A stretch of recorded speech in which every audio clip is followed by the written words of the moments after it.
adopted children or they've been in what is it, in vitro, fertilization. So I know people, people are my family, and I know some lesbian women who have lived with their same-sex partner for more than 10 years, bought a house and everything, and then left the lifestyle. And I've heard the stories about what their lifestyle is about for them and how they feel about leaving the lifestyle and why they left. So I think I have a pretty real idea of it. So I think that, what Joseph has said is, children, I don't care, like for example in the in vitro fertilization for the lesbian couple, for example, or,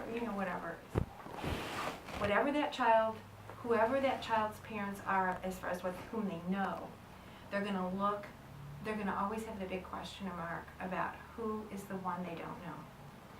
And so I've seen children grow up in loving homes and be tormented by who is their biological parent. That's the question they have. Who am I? There's actually a movie coming out I think it's June maybe, for Father's Day. Mm-hmm. It's called something like My Daddy is Donor or something like that. Yeah. And about all these people who are going to, not necessarily in this context, but there's lots of kids who are the result of sperm donors.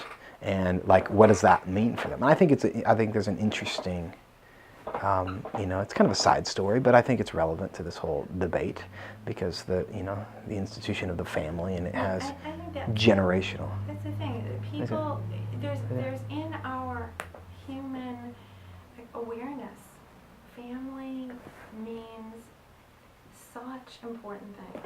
It really, really does. And who we're biologically related to is unfortunately, because there's a lot of wonderful adoptive families who have taken a child out of a really, really bad situation, and then when that child becomes 18, 25, they essentially watch that child struggle in all the same ways that they were hoping they would never watch them struggle over. So I mean, this goes very deep. So that's a real important issue. It's not just about the comfortability of raising a child when you're young. But I know their identities.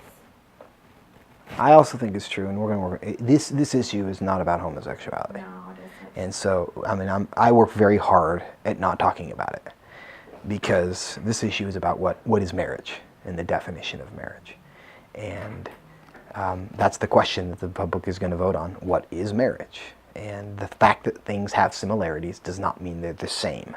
And I think we will be able to make that case with the public, and I think they have the ability to see through that. So you touched up on this a little bit, but you kept saying that it's really important for children to have one mother and one father. Can you talk about that a little more? That it's ideal for kids to have a mom and a dad. And I think the vast majority of the world is comfortable with that, and their experience has taught them that. And there are kids raised in lots of situations in which it's a single parent, or they're raised by their grandparents or their siblings in some cases. And of course there's adoption, which is a beautiful thing, and I'm a big fan of it. But in all of those cases, it was some kind of tragedy happened in which a child was denied its mother and father. And while we certainly accommodate those, what I don't think it's wise for us to do as a matter of policy is to say it's not even preferable for kids to have a mom and a dad. And that's what something like this does, is to say, it doesn't really matter, just as long as they have an adult in their life. All of our experience teaches us that that's just not true. And so this is kind of a little different, but a lot of criticism about this bill this year was that it prevented the budget from progressing in Olympia. Do you think that the majority of the Democratic state representatives and senators took the wrong approach or chose the wrong year?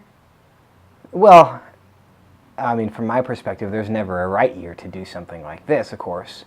Do I think it was misplaced priorities? Of course, but I'm always going to say that because fundamentally I'm not in support of the idea. But yeah, I think for those who think that we send our legislators there to tackle priority problems, I think there's a good reason to think that at this time in the state's history, this is not the most important issue facing our state. And we did have to go to 2 special sessions to deal with our budget, and this was clearly the priority of the state legislature when you look at what they spent their time doing. So yeah, I think it's a fair criticism, but it's not fundamental. Even if they'd done it in a different year, it's still not a good idea. I think that's it. Do you have any questions? That's it? Okay. All right. Well, you guys are easy. You guys are easy. I was